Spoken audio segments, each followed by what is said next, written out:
بسم اللہ الرحمن الرحیم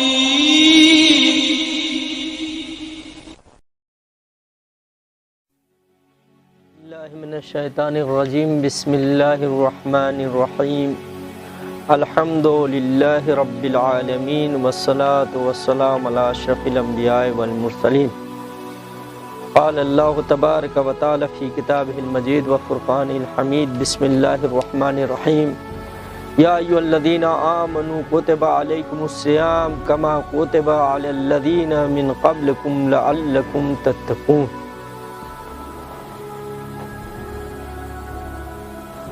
ایاما معدودات فمن کان منکم مریضا او علی سفر فعدۃ من ایام اخر وعلى الذين يطيقونه فدية طعام مسكين فمن تطوع خيرا فهو خير له وأن تصوموا خير لكم إن كنتم تعلمون۔ آج کا ہمارا موضوع قرآن مجید کی آیتوں سے یہ ثابت کرنا ہے کہ آیا روزہ فقط امت محمد صلی اللہ علیہ وآلہ وسلم سے تنہا مخصوص ہے یا دوسری امتوں پر بھی روزہ تھا؟ یعنی موضوع ہمارے یہ کیا روزہ مخصوص ہے فقط امت محمد صلی اللہ علیہ وآلہ وسلم سے یا اور دوسری گزشتہ امتوں پر بھی روزہ تھا؟ تو سورہ بقرہ کی 183 اور 184ویں آیت میں خداوند عالم نے صاف واضح کر دیا کہ روزہ اس سے پہلے دوسری امتوں پر بھی واجب تھا۔ پہلے اس آیت کا ترجمہ میں آپ کے سامنے عرض کر دوں۔ یا ایھا الذین آمنوا، اے صاحبان ایمان، کتب علیکم الصیام، تمہارے لیے اللہ نے روزہ لکھ دیا ہے، کما کتب علی الذین من قبلکم، جیسا کہ تم سے پہلے امتوں کے لیے روزہ رکھا تھا، لعلکم تتقون، شاید کہ تم لوگ متقی ہو جاؤ۔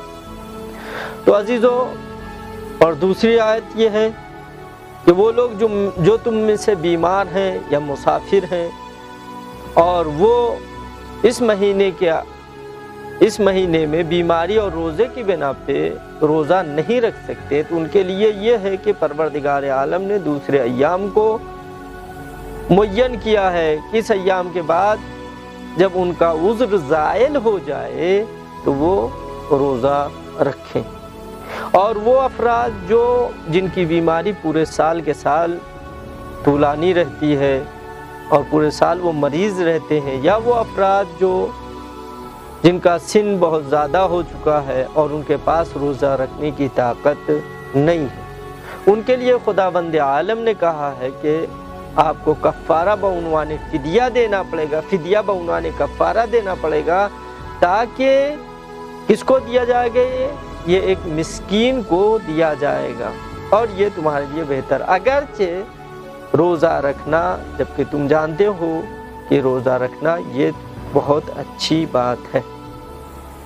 کہنے کا مقصد یہ ہے، پہلی بات یہ ہے کہ روزہ ایک خداوند عالم نے عبادت کا نام دیا ہے، یہ بہت عظیم عبادت ہے، اس عبادت کا ثواب خدا دیتا ہے اور دے گا۔ دوسری بات یہ کہ یہ روزہ فقط امت محمد صلی اللہ علیہ وآلہ وسلم سے مخصوص نہیں ہے، بلکہ دوسری امتوں میں بھی روزہ واجب تھا، جیسا کہ روزہ تورات اور انجیل میں بھی آیا ہے کہ یہود اور نصارہ جب یہ مشکلات میں مبتلا ہوتے تھے، جب بیماری ان کے اوپر آتی تھی یا غم اور مشکل پیش آتی تھی، تو یہ لوگ روزہ رکھتے تھے، اور اس روزے کی بنا پر اپنی مشکلات کو یہ لوگ برطرف کرتے تھے۔ حوالہ یہ قاموس قاموس الکتاب مقدس میں اس کا حوالہ ذکر ہوا ہے۔ جو آج کی توریت اور انجیل ہے اس میں یہ ہے ملتا ہے کہ قوم یہود و نصارہ جب مشکلات میں مبتلا ہوتی تھی تو وہ روزہ رکھتی تھی۔ اور اسی طریقے سے ملتا ہے کہ حضرت موسیٰ علیہ السلام کو جب لوح عہد دینا ہوا خداوند عالم کو تو وہ کوہ طور پہ گئے اور وہاں 40 دن اور 40 راتیں نہ انہوں نے کچھ کھایا ہے نہ وہاں کچھ پانی کی شکل میں پیا ہے۔ 40 رات اور 40 دن وہاں گزارا ہے۔ یہ آج جو موجودہ توریت انجیل رائج ہے اس میں ذکر ہے۔ لہٰذا جناب موسیٰ علیہ السلام نے روزہ رکھا ہے۔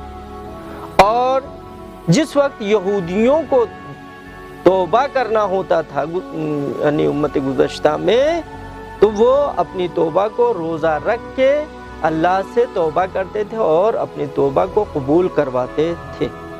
اسی طریقے سے حضرت عیسیٰ علیہ السلام 40 روز روزہ رکھا، یہ انجیل میں موجود ہے۔ اور حضرت عیسیٰ علیہ السلام کے بعد ان کے حواریون بھی روزہ رکھتے تھے۔ تو اس سے یہ پتہ چلا کہ فقط اور فقط روزہ امت محمد صلی اللہ علیہ وآلہ وسلم سے مخصوص نہیں ہے۔ میں ایک واقعہ ہندوستان کا آپ کے سامنے عرض کر دوں، اسی سے مربوط ہے کہ میں نام لینا مناسب نہیں ہے، شاید وہاں کے لوگ راضی نہ ہوں، کہ میں سن 2000 میں ایک جگہ نماز کی غرض سے ماہ رمضان میں گیا تھا۔ تو جس میزبان کے گھر میں رکا ہوا تھا تو وہ ایسے ہی روزے کے فضیلت یعنی اور اس کے آثار و برکات بتانے لگے۔ تو کہنے لگے کہ مولانا آپ یہ جو ہمارے گھر کے سامنے لوہار ہے اس کو جانتے ہیں؟ یہ پورے اس کی دادی روزہ رکھتی تھی، پھر اس کی ماں روزہ رکھنے لگی، پھر اس کے گھر کی عورتیں روزہ رکھتی۔ انہوں نے ایک چیز بیان کیا کہ یہ بہت ہی پریشان حال رہتا تھا، اس کے یہاں کوئی کاروبار کے لیے نہیں آتا تھا، اپنا کام نہیں کرواتا تھا اور یہ بہت مجبور اور بہت ہی فقیر تھا۔